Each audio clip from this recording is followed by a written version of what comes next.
بسم اللہ الرحمن الرحیم۔ السلام علیکم ورحمۃ اللہ وبرکاتہ۔ ایک نوجوان کی قابل رشک امانت داری۔ ترکی کا ایک بڑا معروف تاجر تھا جس کو اللہ رب العزت نے رزق کی بہت فراوانی دی ہوئی تھی۔ اس نے ایک باغ بھی بنوایا تھا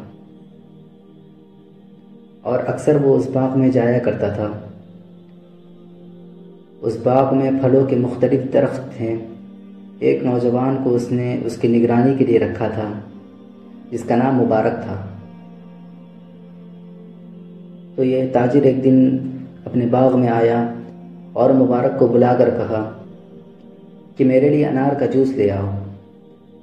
مبارک ایک پیالے میں انار کا جوس لایا جو بہت کھٹا تھا۔ اس نے اس سے کہا کہ مبارک، یہ تو بہت کھٹا ہے، پیا نہیں جا رہا ہے، تم دوسرے درخت سے انار لے کر اس کا جوس لاؤ۔ تو مبارک گیا اور دوسرے درخت سے اس نے جوس لایا۔ وہ پہلے سے بھی زیادہ کھٹا تھا، اتنا کھٹا کہ اب پیا نہیں جا رہا تھا۔ تو وہ مالک اس سے بہت ناراض ہوا، کہنے لگا کہ یہاں آئے ہوئے تجھے اتنے سال ہو گئے اور ابھی تک تجھے اتنا نہیں پتا کہ کس درخت کا پھل میٹھا ہے کس کا کھٹا ہے۔ تو مبارک نے جواب دیا کہ جناب، آپ نے تو مجھے یہاں پر پھلوں کی نگرانی کے لیے رکھا ہے، مجھے پھل چکھنے اور کھانے کی اجازت تو نہیں، چنانچہ اتنے سال میں نے تو ایک پھل بھی نہیں چکھا کہ کون سا میٹھا ہے اور کون سا کھٹا ہے۔ تو وہ ترکی تاجر اس بات پر حیران ہوا کہ یہ اتنا امین شخص ہے، اس قدر اس کے اندر امانت داری ہے کہ اس نے کہا کہ میری ڈیوٹی فقط اس کی نگرانی کرنے کی ہے، مجھے کھانے کی تو اجازت نہیں ہے۔ اور اس وجہ سے اتنے سالوں میں اس نے کوئی پھل چکھا ہی نہیں۔ دل میں اس نے سوچا کہ جو نوجوان دل میں اتنا خوف خدا رکھتا ہو اور جو اتنا امین ہو، وہ میری خدمت کے بجائے اللہ رب العزت کی خدمت کے لیے زیادہ مناسب ہے۔ اس نے مبارک کو کہا، میں باغ کی نگرانی کے لیے کسی اور بندے کو رکھ لوں گا، بہتر یہ ہے کہ تم اللہ کی عبادت کے لیے مشغول ہو جاؤ۔ مبارک تو پہلے ہی چاہتا تھا کہ مجھے اللہ کی عبادت کے لیے اور وقت مل جائے۔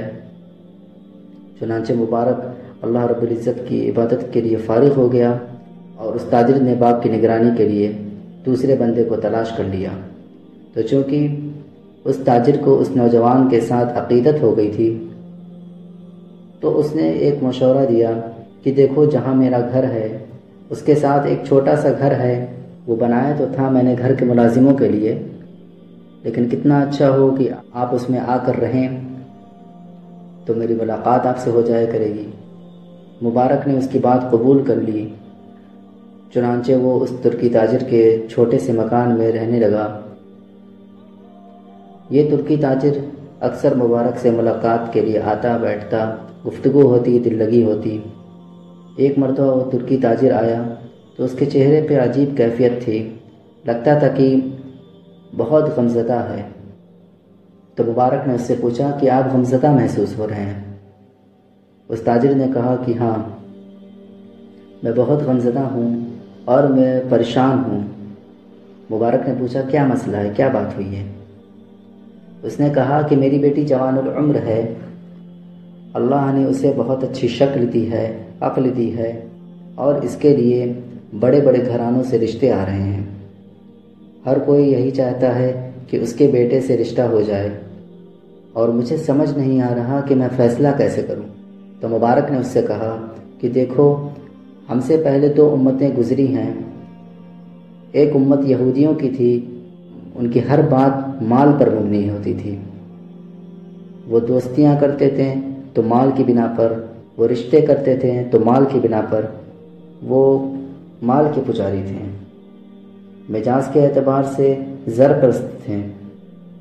پھر اس کے بعد ایک قوم آئی جس کو نصارہ کہتے ہیں، کرسچن کہتے ہیں جس کو، یہ جمال پرست تھے، حسن کے پجاری تھے، حسن کے پیچھے بھاگتے تھے، لیکن ہمارے نبی صلی اللہ علیہ وسلم جب تشریف لائیں تو انہوں نے ہمیں سمجھایا کہ نہ تم زر پرست بنو نہ تم حسن پرست بنو، بلکہ تم اپنے رشتے دین کی بنیاد پر کرو۔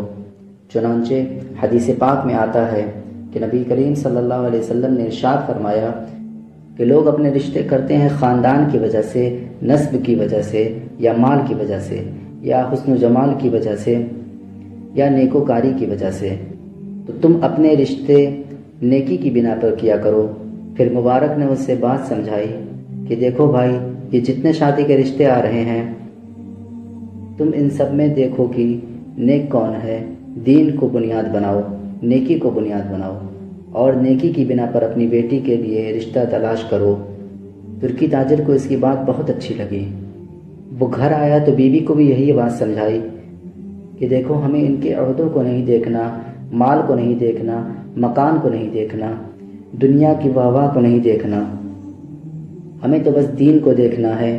بیوی نے بھی کہا کہ بات تو بہت اچھی ہے۔ اب دونوں میاں بیوی بیٹھ کر آپس میں یہ ڈسکس کرنے لگے کہ کون سا شادی کا رشتہ اچھا ہے۔ تو بیوی نے کہا کہ دیکھیں، اگر ہمیں اللہ کا خوف ہی دیکھنا ہے اور دین ہی دیکھنا ہے تو ان امیروں کے بیٹوں سے تو یہ نوجوان زیادہ بہتر ہے۔ اس نے مبارک کا نام لیا۔ تاجر کے دل میں بھی خیال آیا کہ ہاں، واقعی بات تو ٹھیک ہے، جتنا خوف خدا اس نوجوان میں ہے، جتنا متقی یہ ہے، جتنا پرہیزگار یہ ہے، اتنا کوئی دوسرا نوجوان نظر نہیں آتا، اور پھر اس سے طبیعت کے اندر ایک محبت بھی ہے۔ چنانچہ بیوی کے کہنے پر وہ ترکی تاجر آیا اور اس نے مبارک سے بات کی کہ بھائی، ہمیں اپنی بیٹی کا رشتہ کرنا ہی ہے، تو اگر ہم آپ کے ساتھ کرنا چاہیں تو کیا آپ قبول کر لیں گے؟ مبارک نے بھی سوچا کہ یہ لوگ مالدار ہیں اگرچہ، لیکن نیکوکار بھی ہیں اور میرے دوست بھی ہیں، انہوں نے مجھے عبادت کے لیے فارغ کر دیا، اور اگر یہ اپنی بیٹی کا رشتہ مجھ سے کرنا چاہتے ہیں تو اس سے بہتر پر رشتہ اور کیا ہو سکتا ہے۔ چنانچہ مبارک نے بھی ہاں کر دی۔ اس ترکی تاجر نے اپنی بیٹی کا نکاح مبارک سے کر دیا۔ اب یہ لڑکی بھی بہت نیک تھی اور وہ نوجوان بھی خود بہت نیک تھا۔ تو میرے دوستوں، آج کی اس چھوٹی سی اسٹوری سے، اس واقعے سے ہم کو یہ سبق ملتا ہے کہ جب انسان اپنی زندگی کو اللہ رب العزت کے حکموں کے مطابق گزارتا ہے تو پھر اللہ تعالیٰ راستہ خود کھولتے جاتے ہیں اس کے لیے ہیں بہتری کا۔ جس طرح آپ نے دیکھا کہ مبارک ایک باپ کی نگرانی کرتا تھا صرف، تو یہ نوجوان اللہ تعالیٰ کے حکم کو مانتا رہا تو اللہ تعالیٰ نے اس کو کیا مقام دیا پھر، کہ جو اس کا مالک تھا باغ کا، اس نے ہی اس کو عبادت کے لیے فارغ کر دیا اللہ تعالیٰ کی، اور اس نے گھر بھی دیا، اور ساتھ ہی اس کے بعد اس نے اپنی بیٹی بھی اس کو دے دی نکاح کے لیے۔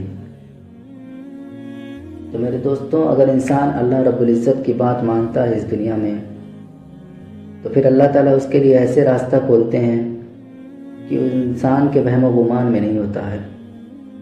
میرے دوستوں، ہمیں بھی اللہ رب العزت کی بات ماننی چاہیے اور اس کے حکموں پہ چلنا چاہیے۔ اگر یہ آپ کو پسند آئی یہ اسٹوری تو اس کو لائک کریں اور شیئر کریں اپنے دوستوں میں، تاکہ دوسروں کی بھی اصلاح ہو، اور آنے والی نئی ویڈیو کے لیے ہمارے چینل کو سبسکرائب کر کے گھنٹی کے بٹن کو بھی ضرور دبائیں۔ پھر ملاقات ہوگی آپ سے انشاءاللہ اگلی ویڈیو میں کسی نئی کہانی کے ساتھ۔ السلام علیکم ورحمۃ اللہ وبرکاتہ۔